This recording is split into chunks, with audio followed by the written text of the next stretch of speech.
Welcome to Xylem technical exams. നമ്മൾ ഇന്നൊരു question paper analysis ആണ് കേട്ടോ. അപ്പോൾ ബിടെക് ഇലക്ട്രിക്കൽ കഴിഞ്ഞ് എല്ലാവരും ഇപ്പോൾ ഒരു ഗ്ലാമർ പോസ്റ്റിലേക്ക് നമുക്ക് നോട്ടിഫിക്കേഷൻ വന്നിരിക്കുകയാണ്. ഏതാണത്? അസിസ്റ്റന്റ് ഇലക്ട്രിക്കൽ ഇൻസ്പെക്ടർ അല്ലേ? അപ്പോൾ എല്ലാവരും അതിൻ്റെ പ്രിപ്പറേഷനൊക്കെ സ്റ്റാർട്ട് ചെയ്തു, നോട്ടിഫിക്കേഷൻ ആപ്ലിക്കേഷനൊക്കെ സബ്മിറ്റ് ചെയ്തു എന്ന് വിചാരിക്കുന്നു. അപ്പോൾ നമുക്ക് എന്ത് ചെയ്യാം? ഇന്ന് നമുക്ക് പ്രീവിയസ് ഇയർ എന്ന് പറഞ്ഞാൽ തൊട്ട് മുമ്പ് നടന്ന അസിസ്റ്റന്റ് ഇലക്ട്രിക്കൽ ഇൻസ്പെക്ടറിന്റെ 2022 ജൂണിൽ നടന്ന എക്സാമിന്റെ ക്വസ്റ്റ്യൻസ് നമുക്ക് എന്ത് ചെയ്യാം? ഒന്ന് അനലൈസ് ചെയ്ത് നോക്കാം. അപ്പോൾ നമ്മൾ ഏകദേശം അതേ സിലബസ് തന്നെയാണ് ഇനി വരുന്ന എക്സാമിനും എക്സ്പെക്ട് ചെയ്യുന്നത്. അപ്പോൾ ആ ഒരു സിലബസ് പ്രകാരം എങ്ങനെയൊക്കെയാണ്, എത്രത്തോളം ടഫ് ആയിട്ടാണോ, മോഡറേറ്റ് ക്വസ്റ്റ്യൻസ് ആയിരുന്നോ, ഈസി ക്വസ്റ്റ്യൻസ് ആയിരുന്നോ എന്നൊക്കെ നമുക്ക് അറിഞ്ഞാൽ നമുക്ക് എന്താണ് പഠിക്കാനുള്ള ആ ഒരു ഇൻട്രസ്റ്റും നമ്മൾ ഏതെല്ലാം പാർട്ടിന് നമ്മൾ ഇമ്പോർട്ടൻസ് കൊടുക്കണം എന്നുള്ള കാര്യങ്ങളും നമുക്ക് ക്ലിയർ ആവും. അപ്പോൾ അതിന് വേണ്ടിയിട്ട് നമുക്ക് ഇന്ന് എന്ത് ചെയ്യാം? ആ ഒരു 2022 അസിസ്റ്റന്റ് ഇലക്ട്രിക്കൽ ഇൻസ്പെക്ടറിന്റെ ക്വസ്റ്റ്യൻസ് ഒന്ന് അനലൈസ് ചെയ്ത് നോക്കാം. അപ്പോൾ ഫസ്റ്റ് പാർട്ട് എന്ന് പറയുന്നത് ഏതാണ്? നമ്മുടെ ഇലക്ട്രിക് സർക്യൂട്ട്സ് എന്നുള്ള ക്വസ്റ്റ്യൻസ് ആണ്. അപ്പോൾ എന്താണ് ഇലക്ട്രിക് സർക്യൂട്ട്സ് എന്ന് നമുക്ക് ചോദിച്ചിട്ടുള്ള ഫസ്റ്റ് ക്വസ്റ്റ്യൻ എന്ന് നോക്കാം. എന്താണ്? A DC voltage of 40 volt is applied across series connected resistors 4 ohm and 3 ohm. Find the current through 2 ohm resistance if it is connected across 4 ohm resistance. അപ്പോൾ ഇങ്ങനത്തെ സർക്യൂട്ടുകളൊക്കെ ചോദിച്ചാൽ നിങ്ങൾ എന്ത് ചെയ്യുക? പെട്ടെന്ന് തന്നെ അതിനെ ജസ്റ്റ് ഒന്ന് വരച്ചു നോക്കുക. അങ്ങനെയാണെങ്കിൽ നിങ്ങൾക്ക് ആ ഒരു പറഞ്ഞിരിക്കുന്ന കാര്യങ്ങൾ ക്ലിയർ ആവാൻ കുറച്ചും കൂടി എളുപ്പമുണ്ടാവും. എന്താ പറഞ്ഞത് നമ്മളോട്? ഒരു 4 ohm റെസിസ്റ്റൻസ് ഉണ്ട്, പിന്നെ ഒരു 3 ohm റെസിസ്റ്റൻസ് ഉണ്ട്. ഇവരെ സീരീസ് ആയിട്ട് കണക്ട് ചെയ്തതാണ്. ഓക്കെ, ഇനി ഈ 4 ohമിന് അക്രോസ് നമ്മൾ എന്ത് ചെയ്തു? വേറൊരു 2 ohm റെസിസ്റ്റൻസിനെ വെച്ച് കൊടുത്തു. നമ്മളോട് കണ്ടുപിടിക്കാൻ പറഞ്ഞത് ആ ഒരു 2 ohm റെസിസ്റ്റൻസിലൂടെയുള്ള കറണ്ട് എത്ര എന്നാണ് നമ്മളോട് കണ്ടുപിടിക്കാൻ പറഞ്ഞത്. ഈ ഒരു കോമ്പിനേഷൻസിന് അക്രോസ് നമ്മൾ എന്ത് ചെയ്തിട്ടുണ്ട്? 40 വോൾട്ട് സപ്ലൈയും കൊടുത്തിട്ടുണ്ട്. ക്ലിയർ ആണോ? അപ്പോൾ എങ്ങനെ നമുക്ക് ഈ 2 ohm റെസിസ്റ്റൻസിന് അക്രോസ് ഉള്ള കറണ്ട് കണ്ടുപിടിക്കാം? അപ്പോൾ അതിന് വേണ്ടിയിട്ട് നിങ്ങൾ ജസ്റ്റ് ഒന്ന് നോക്കുകയാണെങ്കിൽ നിങ്ങൾ എന്ത് ചെയ്യണം? ആദ്യം തന്നെ നമ്മൾ എന്ത് ചെയ്യണം? ടോട്ടൽ കറണ്ട് കണ്ടുപിടിക്കണം. ടോട്ടൽ കറണ്ട് കണ്ടുപിടിച്ചാൽ നമുക്ക് എന്ത് ചെയ്താൽ മതി? ഈ ഒരു പോയിന്റിൽ കറണ്ട് ഡിവിഷൻ റൂൾ അപ്ലൈ ചെയ്യുകയാണെങ്കിൽ ഈ ബ്രാഞ്ചിലൂടെ പോകുന്ന കറണ്ട് ഈസി ആയിട്ട് കണ്ടുപിടിക്കാൻ പറ്റും. അപ്പോൾ എന്താണ്? ആദ്യം തന്നെ ടോട്ടൽ കറണ്ട് എന്ന് പറഞ്ഞാൽ എന്തായിരിക്കും? V divided by R equivalent ആയിരിക്കുമല്ലോ. അപ്പോൾ R ഇക്വലന്റ് എന്ന് പറഞ്ഞാൽ ഈ ഒരു കോമ്പിനേഷന്റെ ടോട്ടൽ ഇക്വലന്റ് റെസിസ്റ്റൻസ് കണ്ടുപിടിക്കണം. ഈ ഒരു കോമ്പിനേഷൻ എങ്ങനെയാണ് കിടക്കുന്നത്? ആദ്യം തന്നെ ഈ 4 ohമും 2 ohമും കൂടി പാരലൽ ആയിട്ട് കണക്ട് ചെയ്തതാണ് അല്ലേ? അപ്പോൾ പാരലൽ കണക്ഷൻ എന്ന് പറഞ്ഞാൽ നമുക്ക് എന്ത് വരും? 4 × 2 ഡിവൈഡഡ് ബൈ 4 + 2 എന്ന് വരും. അത് നമ്മൾ സോൾവ് ചെയ്താൽ 8/6 വരും. അതിന് നമുക്ക് എങ്ങനെ എഴുതാം? 4/3 എന്ന് എഴുതാം. ക്ലിയർ? പിന്നെ അതുമായിട്ട് നമ്മളൊരു 3 ohm റെസിസ്റ്റൻസിനെ സീരീസ് ആയിട്ട് കണക്ട് ചെയ്തിട്ടുണ്ട്. അപ്പോൾ ആഡ് ചെയ്യാം. അപ്പോൾ ഇതിൻ്റെ ആൻസർ എന്ന് പറഞ്ഞാൽ നമുക്ക് എത്ര വരും? ഇതിന് നമ്മൾ സോൾവ് ചെയ്യുകയാണെങ്കിൽ നിങ്ങൾക്ക് 13 / 3 എന്ന് കിട്ടും. R ഇക്വലന്റ് അത് നമ്മളിവിടെ സബ്സ്റ്റിറ്റ്യൂട്ട് ചെയ്യുകയാണെങ്കിൽ I total is equal to 40 divided by 13/3. അത് മുകളിലേക്ക് എത്തിയാൽ നമുക്ക് ഇവിടെ എന്തെഴുതാം? 3 എന്ന് എഴുതാം. ആൻസർ എത്ര വന്നു? 120 ഡിവൈഡഡ് ബൈ 13 എന്ന് വന്നു. ഇനി അത് വെച്ച് നമ്മൾ കറണ്ട് ഡിവിഷൻ റൂൾ ചെയ്യുകയാണെങ്കിൽ, കറണ്ട് ഡിവിഷൻ റൂൾ എന്ന് പറഞ്ഞാൽ എന്താണ്? നമുക്ക് 2 ohm റെസിസ്റ്റൻസിലൂടെ പോകുന്ന കറണ്ട് കണ്ടുപിടിക്കണേ. കറണ്ട് ഡിവിഷൻ റൂൾ എങ്ങനെയാണ്? ടോട്ടൽ കറണ്ട് ഇൻറ്റു ഓപ്പോസിറ്റ് ബ്രാഞ്ചിന്റെ resistance divided by total resistance എന്നല്ലേ? അപ്പോൾ ടോട്ടൽ കറണ്ട് നമുക്ക് എന്താണ്? 120 ഡിവൈഡഡ് ബൈ 13 ആണ്. ഇൻറ്റു ഓപ്പോസിറ്റ് ബ്രാഞ്ചിന്റെ റെസിസ്റ്റൻസ് എന്ന് പറഞ്ഞാൽ 4 ohm ഡിവൈഡഡ് ബൈ ടോട്ടൽ എന്ന് പറഞ്ഞാൽ 4 + 2 6 എന്ന് വരും. ഓക്കെ, 4 + 2 6 ohm എന്ന് വന്നു. ക്ലിയർ? അപ്പോൾ ഇതിനെ നമ്മൾ സോൾവ് ചെയ്യുകയാണെങ്കിൽ 120 × 4 സോൾവ് ചെയ്താൽ നമുക്ക് എത്ര വരും? 480 എന്ന് വരും. 13 × 6 സോൾവ് ചെയ്താൽ 78 വരും. ഇതിന് ജസ്റ്റ് നമുക്ക് കട്ട് ചെയ്യാൻ പറ്റും. നിങ്ങളൊന്ന് സോൾവ് ചെയ്ത് നോക്കിയാൽ 6.1 ആംസ് കറണ്ട് അല്ലേ? അപ്പോൾ 6.1 ആംസ് ആണ് നമുക്ക് ആൻസർ വരിക. അപ്പോൾ ഇതിൻ്റെ ആൻസർ എന്ത് കിട്ടി? നമുക്ക് ഓപ്ഷൻ എ എന്ന് കിട്ടി. ക്ലിയർ അല്ലേ? അടുത്ത ക്വസ്റ്റ്യൻ എന്താണ്? അടുത്തത് ഒരു തിയററ്റിക്കൽ ക്വസ്റ്റ്യൻ ആണ്. എന്താണ്? Maximum power transferred from source to load when its Thevenin equivalent resistance is dash the load resistance. ഇത് മാക്സിമം പവർ ട്രാൻസ്ഫർ തിയറത്തിൽ നമ്മൾ ഡയറക്റ്റ് ആയിട്ട് പഠിക്കുന്ന ഒരു ഡയറക്റ്റ് ആയിട്ട് പറയുന്ന ഒരു ടേം ആയിരുന്നു. എന്താണ്? മാക്സിമം പവർ ട്രാൻസ്ഫർ തിയറം പ്രകാരം നമുക്ക് ഒരു സർക്യൂട്ടിൽ ലോഡിലേക്ക് മാക്സിമം പവർ ട്രാൻസ്ഫർ നടക്കുക എപ്പോഴാണ്? അതിന്റെ ലോഡ് റെസിസ്റ്റൻസും തെവനിൻ ഈക്വലന്റ് റെസിസ്റ്റൻസും കൂടി ഈക്വൽ ആവുന്ന സമയത്താണ്. ഓർമ്മയുണ്ടോ ആ ഒരു സാധനം പഠിച്ചത്? എങ്ങനെയായിരുന്നു? ഇതായിരുന്നു നമ്മളുടെ source VTH, Thevenin equivalent voltage. അതിനെ നമ്മൾ എന്ത് ചെയ്യും? സീരീസ് ആയിട്ട് തെവനിൻ ഈക്വലന്റ് റെസിസ്റ്റൻസും അതിനെയാണ് നമ്മൾ എന്തിലേക്ക് കൊടുക്കുന്നത്? Load resistance. ഇങ്ങനെയാക്കി നമ്മൾ എന്ത് ചെയ്യും? സിംപ്ലിഫൈ ചെയ്യും അല്ലേ? അങ്ങനെയാണെങ്കിൽ RLലേക്ക് മാക്സിമം പവർ ട്രാൻസ്ഫർ ചെയ്യുക എപ്പോഴാണ്? RL = RTH അല്ലെങ്കിൽ RTH = RL ആവുന്ന സമയത്താണ്. അപ്പോൾ ഇവിടെ നമ്മളോട് ചോദിച്ചത് എന്താണ്? Thevenin equivalent resistance dash the load resistance. എന്താണ്? Thevenin equivalent resistance is equal to load resistance ആകുമ്പോഴാണ് നമുക്ക് മാക്സിമം പവർ ട്രാൻസ്ഫർ നടക്കുക. അപ്പോൾ ഇതിൻ്റെ ആൻസർ ഓപ്ഷൻ സി എന്ന് വരും. ക്ലിയർ അല്ലേ? സിമ്പിൾ ആയിട്ടുള്ള ക്വസ്റ്റ്യൻ ആണ്. അടുത്ത ക്വസ്റ്റ്യൻ എന്താണ്? അതുപോലെ തന്നെ നമുക്ക് ഡയറക്റ്റ് സബ്സ്റ്റിറ്റ്യൂട്ട് ചെയ്യാം. എന്താണ്? 3 resistance RA, RBC, RCA are connected in delta whose values are in ratio 1:2:4. Then the ratio of its equivalent resistance in star. Simple. നമുക്ക് ഒരു ഡെൽറ്റ ടു സ്റ്റാർ കൺവേർഷൻ ആണ് ഇവിടെ ചെയ്യാനുള്ളത്. ഇതാണ് എൻ്റെ ഡെൽറ്റ. ക്ലിയർ? ഇതാണ് എൻ്റെ ഡെൽറ്റ. ഡെൽറ്റയിൽ ഞാൻ എന്ത് ചെയ്തു? ഈ പോയിന്റിനെ എ എന്നും ഇതിനെ ബി എന്നും ഇതിനെ സി എന്നും വിളിക്കുകയാണെങ്കിൽ ഇയാളാണ് എൻ്റെ എന്ത്? RAB. ഇയാളാണ് എൻ്റെ RAC. ഇയാളാണ് എൻ്റെ RBC. ഓക്കെ, ഇതിൻ്റെയൊക്കെ വാല്യൂസ് എത്രയാണ്? നമുക്ക് ഈ റേഷ്യോ തന്നെ എടുക്കാം. RAB = 1 എടുക്കാം. RBC = നമുക്ക് എന്തെടുക്കാം? 2 തന്നിട്ടുണ്ട്. RAC = 4 എന്നും തന്നിട്ടുണ്ട്. ഈ ഒരു റേഷ്യോ ആണ്. അങ്ങനെയാണെങ്കിൽ അതിൻ്റെ ഈക്വലൻ്റ് എന്ത് കണ്ടുപിടിക്കണം? ഈക്വലൻ്റ് സ്റ്റാർ കണ്ടുപിടിക്കണം. ഇപ്പോൾ ഈക്വലൻ്റ് സ്റ്റാറിൽ RA ഇവിടെ ഉണ്ടാവും, RB ഇവിടെ ഉണ്ടാവും, RC ഇവിടെ ഉണ്ടാവും. എന്തായിരുന്നു ഇക്വേഷൻ? സ്റ്റാറിലെ RAയുടെ ഇക്വേഷൻ എന്ന് പറഞ്ഞാൽ A എന്ന് പറയുന്ന പോയിന്റിലേക്ക് വരുന്ന ഡെൽറ്റയുടെ 2 ബ്രാഞ്ചുകളെ മൾട്ടിപ്ലൈ ചെയ്യണം. അപ്പോൾ എന്താണ്? ആ ബ്രാഞ്ചിലുള്ള റെസിസ്റ്റൻസുകൾ എന്തൊക്കെയാണ്? 4ഉം 1ഉം. അപ്പോൾ നമുക്ക് എന്ത് വരും? 4 × 1 ഡിവൈഡഡ് ബൈ ടോട്ടൽ. അങ്ങനെയല്ലേ? ടോട്ടൽ എല്ലാവരുടെയും കൂടി സമ്മ്. അതെന്താണ്? 4 + 1 + 2 എന്ന് വന്നു. ക്ലിയർ? അപ്പോൾ നമുക്ക് എന്ത് വരും? 4/7 എന്ന് വരും RA. RB എന്ന് പറഞ്ഞാൽ എന്താണ്? B എന്ന് പറയുന്ന പോയിന്റിലേക്ക് വരുന്ന 2 ബ്രാഞ്ചുകൾ, ഒന്ന് 1 ഓമും പിന്നെ ഒന്ന് 2 ഓമും. അപ്പോൾ 1 × 2 ചെയ്താൽ നമുക്ക് 2 ഡിവൈഡഡ് ബൈ ടോട്ടൽ എന്ന് പറഞ്ഞാൽ 7 വരും. ഇനി RC എന്ന് പറഞ്ഞാൽ സിയിലേക്ക് വരുന്ന 2 പേര്, ഒന്ന് 4ഉം ഒന്ന് 2 അല്ലേ? അപ്പോൾ നമുക്ക് 4 × 2 8/7 എന്ന് വന്നു. അപ്പോൾ ഇവരുടെ റേഷ്യോ RA/RB/RC എന്ന റേഷ്യോ എന്ത് വരും?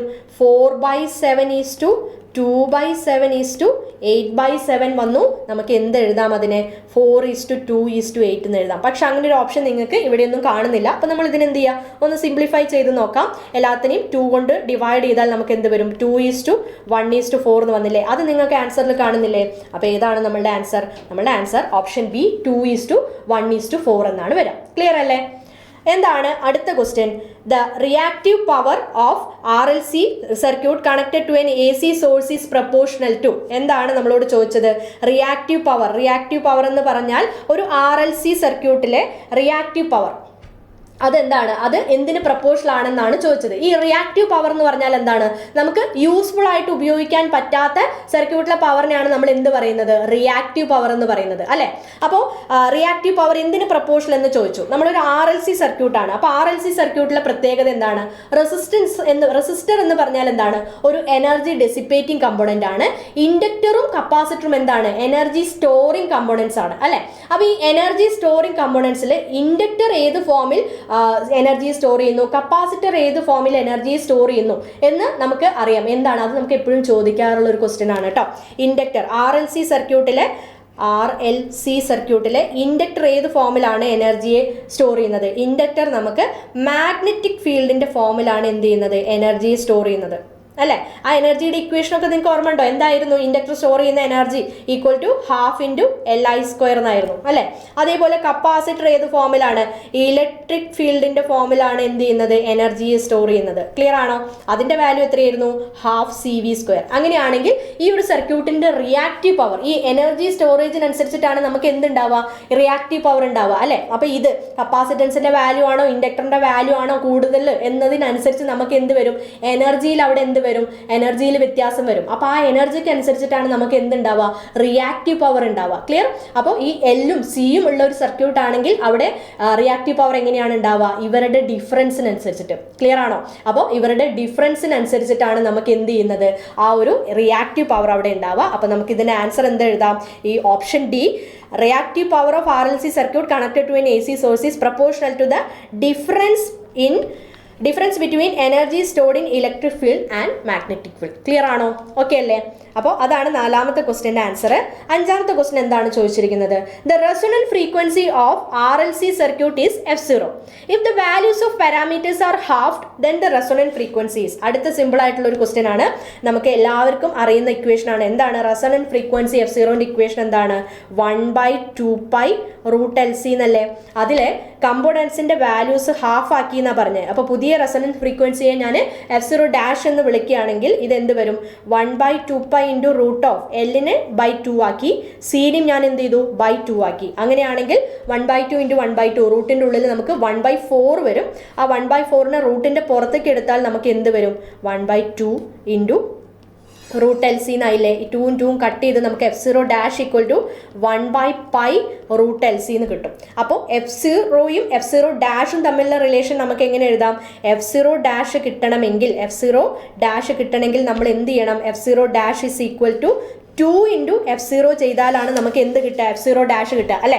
2 ഇൻറ്റു F0 എന്ന് പറഞ്ഞാൽ ഇതാ ഈ ഒരു വാല്യൂനെ ഇൻറ്റു 2 ചെയ്താൽ 2 ഉം 2 കട്ട് ചെയ്തിട്ട് നമുക്ക് F0 ഡാഷ് കിട്ടില്ലേ? അപ്പോൾ F0 dash equal to 2 into F0 എന്നാണ് നമുക്ക് വരിക. അപ്പോൾ ഇവരുടെ റിലേഷൻ 2F0 വരും. അത് ഏതാണ് ഓപ്ഷൻ? അത് ഓപ്ഷൻ ഡി ആണ്. അപ്പോൾ നമ്മളുടെ ആൻസർ എന്ത് വന്നു? ഓപ്ഷൻ ഡി എന്ന് വന്നു. ക്ലിയർ? അടുത്ത ക്വസ്റ്റ്യൻ എന്താണ്? If the amplitude of voltage apply to R equal to 8 ohm, XL equal to 6 ohm, series circuit is 150 volt. The current through the circuit is dash amps. നമ്മളുടെ ഇൻസ്പെക്ടറിൻ്റെ എക്സാമിന് ഒരുപാട് പേര് തെറ്റിച്ചിട്ടുള്ള ഒരു question ആണ് ഇത്. എന്താണെന്ന് വെച്ചാൽ നമുക്കറിയാം, നമ്മളിപ്പോൾ ഒരു കറണ്ട് ഈ റെസിസ്റ്റൻസും ഇൻഡക്റ്റൻസും തന്നു, വോൾട്ടേജിൻ്റെ വാല്യൂ നമുക്കറിയാം. അങ്ങനെയാണെങ്കിൽ നമ്മൾ ജസ്റ്റ് കറണ്ടിൻ്റെ ഇക്വേഷൻ നമ്മൾ സാധാരണ എങ്ങനെ എടുക്കുക?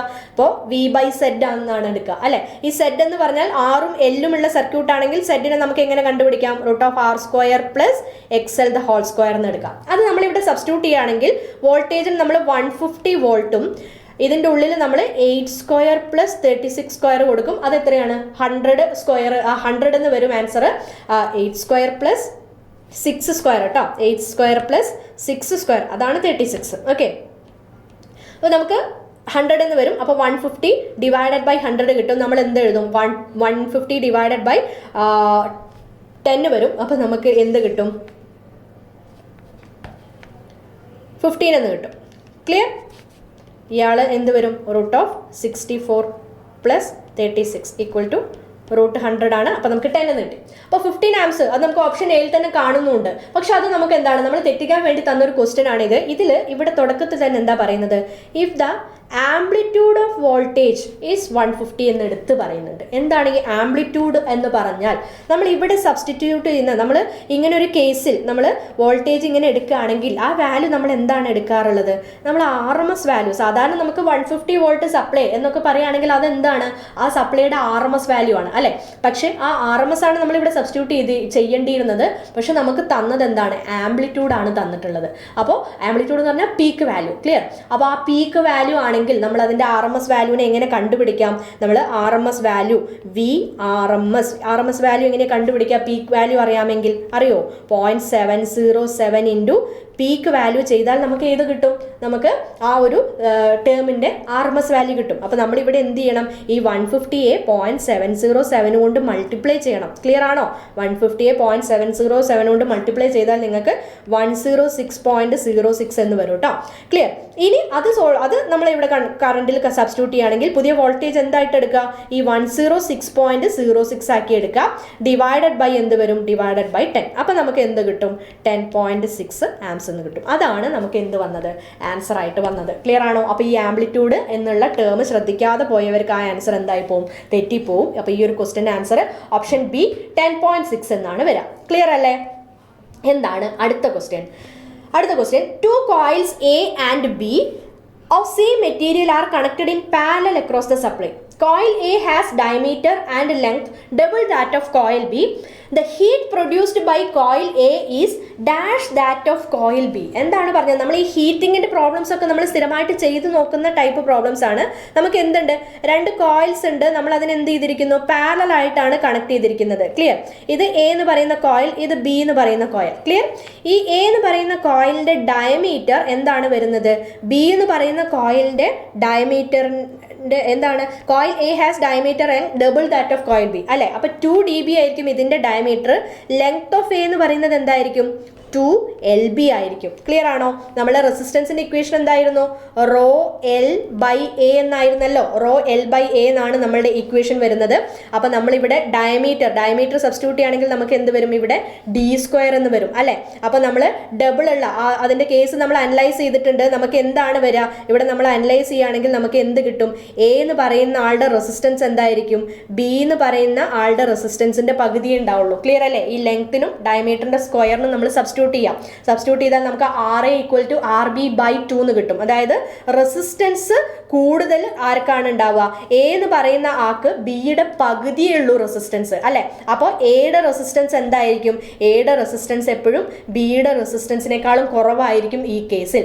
അങ്ങനെയാണെങ്കിൽ നമുക്ക് സിമ്പിൾ ആയിട്ട് അനലൈസ് ചെയ്യാം. നമ്മൾ ഹീറ്റിംഗ് ലോസ് ഒന്നെങ്കിൽ I² R എന്നുള്ള ഇക്വേഷനോ അല്ലെങ്കിൽ V²/R എന്നുള്ള ഇക്വേഷനോ ആണല്ലോ ഉപയോഗിക്കാം. അപ്പോൾ നമുക്ക് ഇവിടെ V²/R എന്നുള്ള ഇക്വേഷൻ നമ്മൾ യൂസ് ചെയ്യുകയാണെങ്കിൽ V², ഇവിടെ വോൾട്ടേജ് ആണ് ഇവർക്ക് എന്ത് ചെയ്യുന്നത്?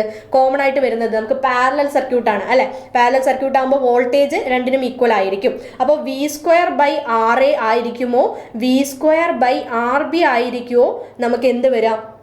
വലുത് വരാം. അതായത് നമുക്ക് ഡിനോമിനേറ്റർ കൂടുതലുള്ള ആളുടെ വാല്യൂ എന്ത് ചെയ്യും? കുറയും അല്ലെ. അപ്പോൾ RA ആണ് നമുക്ക് ചെറുത്. അപ്പോൾ RA ചെറുത് എന്ന് പറഞ്ഞാൽ ഇയാൾ ചെറുതാകുമ്പോൾ ഈ റേഷ്യോ മൊത്തത്തിൽ എന്തായിരിക്കും? വലുതായിരിക്കും അല്ലെ. അപ്പോൾ V²/RA is greater than V²/RB എന്നല്ലേ വരാം. അപ്പം നമുക്ക് എന്ത് വരും? ഈ ഒരു ക്വസ്റ്റ്യൻ്റെ ആൻസർ നമുക്ക് എന്താണ് വരിക? ഹീറ്റിംഗ്, RAയുടെ ഹീറ്റിംഗ് എന്ന് heat produced by coil A എന്ന് പറയുന്നത് എന്ത് വരും? Greater than heat produced by coil B എന്ന് വരും. ക്ലിയർ ആണോ? അപ്പോൾ മോർ ദാൻ ആൻസർ നമുക്ക് വരിക ഓപ്ഷൻ എ, മോർ ദാൻ എന്നാണ് നമുക്ക് ആൻസർ വരിക. ക്ലിയർ അല്ലേ? അടുത്ത ക്വസ്റ്റ്യൻ എന്താണ്? The power factor of RLC series circuit connected across 230 volt 50 hertz supply is 0.8. Okay, ഒരു RLC സർക്യൂട്ടിന്റെ പവർ ഫാക്ടർ 0.8 ആണെന്ന് തന്നിട്ടുണ്ട്. If the capacitor is removed from the circuit then the power factor become 625. അപ്പോൾ ഈ ഒരു circuit എന്ന് പറഞ്ഞാൽ റെസിസ്റ്റൻസും ഇൻഡക്ടൻസും മാത്രമുള്ള ഒരു സർക്യൂട്ടിന്റെ കപ്പാസിറ്റർ നമ്മൾ ഒഴിവാക്കി. അപ്പോൾ പവർ ഫാക്ടർ എന്തായി? കപ്പാസിറ്റർ ഒഴിവാക്കിയപ്പോൾ പവർ ഫാക്ടർ 0.625 ആയി. What will be the power factor if the inductor is also removed? Inductor is also removed എന്ന് പറഞ്ഞാൽ അതിന് ഇൻഡക്ടറും പോയാൽ പിന്നെ അയാൾ എന്തായി? വെറും റെസിസ്റ്റൻസ് ഉള്ള ഒരു സർക്യൂട്ട് ആയില്ലേ. വെറും റെസിസ്റ്റൻസ് ഉള്ള ഒരു സർക്യൂട്ടിന്റെ പവർ ഫാക്ടർ എന്തായിരിക്കും? യൂണിറ്റി ആയിരിക്കും എന്ന് നമുക്ക് എല്ലാവർക്കും അറിയുന്നതല്ലേ. പ്യുവർ റെസിസ്റ്റീവ് സർക്യൂട്ടിന്റെ പവർ ഫാക്ടർ എപ്പോഴും എന്തായിരിക്കും? യൂണിറ്റി അല്ലെങ്കിൽ 1 ആയിരിക്കും. അങ്ങനെ ഒരു ഓപ്ഷൻ നമുക്ക് ഇവിടെ കാണുന്നില്ല. പക്ഷെ നമുക്ക് എന്തുണ്ട് ആൻസറിൽ? നൺ ഓഫ് ദീസ് എന്നൊരു ആൻസർ ഉണ്ട്. അപ്പൊ നമുക്ക് ഈ ഒരു ക്വസ്റ്റ്യൻ ആൻസർ എന്ത് പറയാം? Option D, none of these എന്ന് പറയാം. ക്ലിയർ അല്ലേ? അടുത്ത ക്വസ്റ്റ്യൻ എന്താണ്? A 1 microfarad capacitor is charged to 400 volt. Find the values of voltage to which the capacitor is discharged if 0.06 joule energy is removed from the capacitor. നമുക്ക് കപ്പാസിറ്ററിൽ store ചെയ്ത എനർജിയുടെ equation അറിയാമെങ്കിൽ നമുക്ക് ഡയറക്റ്റ് ആയിട്ട് സോൾവ് ചെയ്യാൻ പറ്റിയ ഒരു ക്വസ്റ്റ്യൻ ആണ് നമുക്ക് ഇവിടെ തന്നിരിക്കുന്നത്. എന്താണ് പറഞ്ഞത്? ഒരു കപ്പാസിറ്റർ അക്രോസ് ഉള്ള എനർജി ഈസ് ഈക്വൽ ടു എന്താണ്? ½ ഇൻറ്റു CV² എന്നല്ലേ നമ്മളോട് പറഞ്ഞു. കപ്പാസിറ്ററിന്റെ വാല്യൂ എത്രയാണെന്ന് തന്നിട്ടുണ്ട്? 1 മൈക്രോഫാരഡ് ആണ്. പിന്നെ വോൾട്ടേജ് എത്രയാണെന്ന് തന്നിട്ടുണ്ട്? 400 ആണെന്ന് തന്നിട്ടുണ്ട്. അപ്പം നമുക്ക് എന്ത് ചെയ്യാം? എനർജി, ഇനീഷ്യൽ കേസിലുള്ള എനർജി എത്രയാണെന്ന് കണ്ടുപിടിക്കാം. ½ ഇൻറ്റു 1 മൈക്രോഫാരഡ് എന്ന് പറഞ്ഞാൽ 1 × 10⁻⁶ × 400 × 400 എന്ന് വരും. അപ്പോൾ നമ്മളിത് കട്ട് ചെയ്താൽ നമുക്ക് എത്ര വരും? 8000 ഇൻറ്റു 10⁻⁻⁶, അതല്ലെങ്കിൽ 0.08 എന്ന് വരും. ക്ലിയർ? അതിൽ നിന്ന് നമ്മൾ എന്ത് ചെയ്തു? ഡിസ്ചാർജ് ചെയ്തിട്ട് 0.06 ആക്കി. നമ്മൾ എന്ത്? പുതിയ energy capacitor is discharge if 0.06 energy is removed. Okay, 0.06 energy removed എന്ന് പറഞ്ഞാൽ നമുക്ക് ബാക്കി എനർജി ഈ ഡാഷ് എന്ന് പറയുന്നത് എത്ര വരും? 0.08 നിന്നും 0.06 കുറച്ചാൽ 0.02 ഇനി നമുക്ക് എന്തുള്ളൂ? എനർജി ആയിട്ടുള്ളൂ. അങ്ങനെയാണെങ്കിൽ ആ സമയത്ത് വോൾട്ടേജ് എത്ര എന്നല്ലേ ചോദിച്ചത്? അങ്ങനെയാണെങ്കിൽ ആ സമയത്ത് വോൾട്ടേജ് V² നമുക്ക് എങ്ങനെ കണ്ടുപിടിക്കാം? V² E' into 2 divided by C എന്നല്ലേ വരിക. ഈ ഇക്വേഷൻ ജസ്റ്റ് ഒന്ന് അങ്ങോട്ട് V² ഇവിടെ വെച്ച് ബാക്കി അങ്ങോട്ട് മാറ്റിയതാണ്. അപ്പോൾ അത് നമ്മൾ സോൾവ് ചെയ്താൽ എത്ര കിട്ടും? 0.02 into 2 divided by 1 into 10⁻⁻⁶. Solve ചെയ്താൽ നമുക്ക് 4 ഇൻറ്റു 10⁻⁴ വരും. അതായത് V = എത്ര വരും?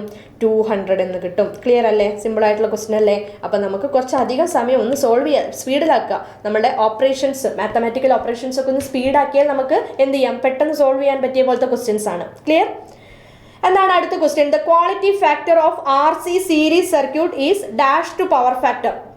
ക്വാളിറ്റി പവർ ഫാക്ടർ എന്ന് പറഞ്ഞാൽ എന്താണ്? ഒരു സിസ്റ്റത്തിന്റെ പവർ ഫാക്ടർ എങ്ങനെയായിരുന്നു? റെസിസ്റ്റൻസ് ആർ സി സർക്യൂട്ടിന്റെ power factor cos theta equal to എന്തായിരുന്നു? R/Z ആയിരുന്നില്ലേ അല്ലെ? അതിന്റെ ക്വാളിറ്റി ഫാക്ടർ എന്തായിരുന്നു? ക്വാളിറ്റി ഫാക്ടർ എന്ന് പറഞ്ഞാൽ നമ്മൾ reactance, capacitive reactance divided by R, ഇതാണ് നമ്മളുടെ എന്ത് വരുന്നത്? Quality factor. അപ്പൊ ഇതിന്റെ നേരെ ഓപ്പോസിറ്റ് ആണ് ഇയാൾ കിടക്കുന്നത് അല്ലെ? അപ്പൊ നമുക്ക് എന്ത് പറയാം? പവർ ഫാക്ടറും ക്വാളിറ്റി ഫാക്ടറും എന്താണ്? ഇൻവേഴ്സ്ലി പ്രൊപ്പോർഷണൽ ആണ്. അപ്പൊ നമുക്ക് എന്ത് എഴുതാം? Quality factor of RC series circuit is dash to power factor എന്ന് പറഞ്ഞാൽ എന്ത് പറയാം? Inversely proportional to power factor എന്ന് പറയാം. അപ്പൊ ഇതിന്റെ ആൻസർ ഓപ്ഷൻ എന്ത് വന്നു? ഓപ്ഷൻ ഏത് വന്നു? ഓപ്ഷൻ ബി എന്ന് വന്നു. ക്ലിയർ? Inversely proportional. ഓക്കെ അല്ലേ? അപ്പോൾ അതായി. ഇനി നമുക്ക് അടുത്ത ക്വസ്റ്റ്യൻ ദ മാഗ്നറ്റിക്. അപ്പോൾ നമ്മൾ ഇനി മാഗ്നറ്റിക് ഫീൽഡിന്റെ ക്വസ്റ്റ്യൻസിലേക്ക് പോവുകയാണ്. ഇപ്പോൾ 10 ക്വസ്റ്റ്യൻ നമ്മൾ ഇലക്ട്രിക് സർക്യൂട്ട്സ് കഴിഞ്ഞു. എങ്ങനെയാണ് ആ ഒരു ക്വസ്റ്റ്യൻ കണ്ടിട്ട് നിങ്ങൾക്ക് എന്താ തോന്നിയത്? ഈസിയാണ് അല്ലേ? ക്വസ്റ്റ്യൻസ് കുറച്ച് ന്യൂമറിക്കൽ ക്വസ്റ്റ്യൻ, 5 ന്യൂമറിക്കൽ ക്വസ്റ്റ്യനും 5 തിയററ്റിക്കൽ ക്വസ്റ്റ്യനാണ് നമുക്ക് ചോദിച്ചിരിക്കുന്നത്. അപ്പോൾ ഒന്നും ഒരു ബുദ്ധിമുട്ടുള്ള തരത്തിൽ, ട്വിസ്റ്റ് ഉള്ള തരത്തിൽ ഒരു ക്വസ്റ്റ്യൻ പോലും ചോദിച്ചിട്ടില്ല. അപ്പോൾ പൊതുവേ ഇലക്ട്രിക് സർക്യൂട്ട് എന്നുള്ള ക്വസ്റ്റ്യൻസ് എന്തായിരുന്നു? ഈസി ആയിരുന്നു. അടുത്തത് ഇനി മാഗ്നറ്റിക് സർക്യൂട്ടിന്റെ ക്വസ്റ്റ്യൻ ആണ്. എന്താണ് ഒന്നാമത്തെ question? The magnetic susceptibility of paramagnetic material. Okay, ആ ടേബിൾ നമ്മൾ എന്ത് ചെയ്തതാണ്? നമ്മൾ വിശദമായിട്ട് പഠിച്ചിട്ടുള്ളത്. ആ ഒരു ടേബിൾ പഠിച്ചിട്ട് വേണം കേട്ടോ നിങ്ങൾ എക്സാമിന് പോകാൻ വേണ്ടിയിട്ട്. അപ്പോൾ അതിൽ നമ്മൾ പലതിൻ്റെയും പാരാമാഗ്നറ്റിക്കിൻ്റെയും ഡയാമാഗ്നറ്റിക്കിൻ്റെയും ഫെറോ മാഗ്നറ്റിക്കിൻ്റെയും ഒക്കെ സസെപ്റ്റിബിലിറ്റിയും ഒക്കെ നമ്മൾ പഠിച്ചതാണ്. അപ്പോൾ ഇതിലേതാ വരിക? പാരാമാഗ്നറ്റിക്കിൻ്റെ സസെപ്റ്റിബിലിറ്റി എന്ന് പറഞ്ഞാൽ എന്താണ്? നമുക്ക് <1 ആണ്, പക്ഷെ എന്തായിരിക്കും? നമുക്ക് പോസിറ്റീവ് ആയിരിക്കും. അപ്പോൾ ഈ ഒരു ആൻസർ എന്താ വരിക? ഓപ്ഷൻ എ ആണ് വരിക. അപ്പോൾ ഇതിൻ്റെ കൂട്ടത്തിൽ നിങ്ങൾ എന്തെല്ലാം പഠിച്ചു പോവാ? നമുക്കൊരു ഡയാമാഗ്നറ്റിക് മെറ്റീരിയൽ ആണെങ്കിൽ ഡയാമാഗ്നറ്റിക് ഈ ടേബിൾ ഉണ്ടാക്കി നിങ്ങളിത് പഠിച്ചിട്ട് പോകണം കേട്ടോ. ഡയാമാഗ്നറ്റിക് സസെപ്റ്റിബിലിറ്റിയെ നമ്മൾ ഇങ്ങനെയല്ലേ റെപ്രസെന്റ് ചെയ്യാം? ഡയാമാഗ്നറ്റിക് മെറ്റീരിയൽ ആണെങ്കിൽ അതെന്താണ്? സ്മോൾ വാല്യൂ ആയിരിക്കും, ബട്ട് എന്തായിരിക്കും? നെഗറ്റീവ് ആയിരിക്കും. ക്ലിയർ? അതായത് സസെപ്റ്റിബിലിറ്റിയുടെ വാല്യൂ എന്ന് പറയുന്നത് എന്താണ്? -1നും 0ക്കും ഇടയ്ക്കാണ് വരിക. ഓക്കെ, ഇനി പാരാമാഗ്നറ്റിക് നമ്മൾ ഓൾറെഡി പറഞ്ഞു. ഫെറോമാഗ്നറ്റിക് എന്ന് പറഞ്ഞാൽ എന്താ വരിക? ഫെറോമാഗ്നറ്റിക് എന്ന് പറഞ്ഞാൽ ഈസി ആയിട്ട് അട്രാക്ട് ചെയ്യുന്ന ടൈപ്പ്. അതിൻ്റെ എന്താ വരിക? നമുക്ക് സ്മോൾ